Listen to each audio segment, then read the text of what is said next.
Hey everybody, TechDadHD here.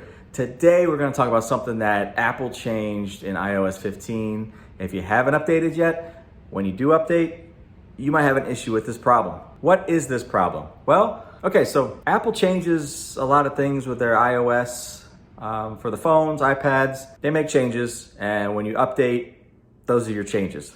You have no say in what changes, right? And a lot of people don't like change. Some people do. Some people like to change if they want to change it, but sometimes things change and you can't help but to just follow the change. So Apple rolled out iOS 15, 15.1 now recently, but when they rolled out iOS 15, I had the beta version for a few months or so I was able to kind of see what was going on.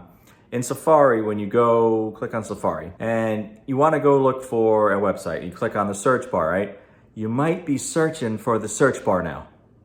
So don't get freaked out. It's there. They actually moved the search bar to the bottom of the screen now. So when you open up Safari, it's going to be on the bottom of the screen. It's going to be your search bar. If you don't like it there is a way to change it back, which thank you, Apple, for doing that for us.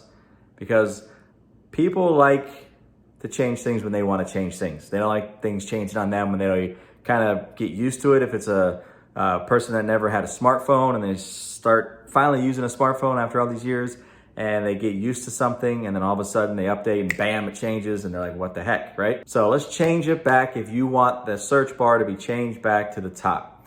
All you got to do is when you go on your Safari, when it's you click on where you want to type in the website, on the left side of the screen, there's going to be two A's. I think they're like a big capital A and a smaller capitalized A. Click on that. It's going to pop up a menu and it's going to say show, I think it was show search bar or toolbar or header or something like that on top of screen. Click on that and your search bar is going to go whoop, right to the top of the screen, back to normal. If you want to ever have it down at the bottom, do the same thing. On the top of the screen there, where your search bar is, the two A's, click on that, and it'll say show search bar or whatever it is on the bottom screen. And then, boop, it'll drop down to the bottom of the screen. I've used it for a few months now. I didn't care for it when it first came out. I started using it, and it's just a lot quicker to, hit your search bar right there with your thumb and just type away. I changed it back to the top, and I kind of like it at the bottom now. So you choose what you want to do with your search bar in iOS 15. And I hope this video helped you out. If you were kind of like, where the heck did the search bar go? I'm searching for the search bar. I can't find it. Why is it at the bottom of my screen now? How do I get it back up to the top? Hope this video helped you. And I thank you for watching this video. And if it is your first time checking out TechDadHD, definitely subscribe to this channel. Hit that subscribe button. Hit that notification bell so next time I do post a video, you guys will be the first one to know about it. Thank you guys so much. And I will see you guys on the next one. Peace.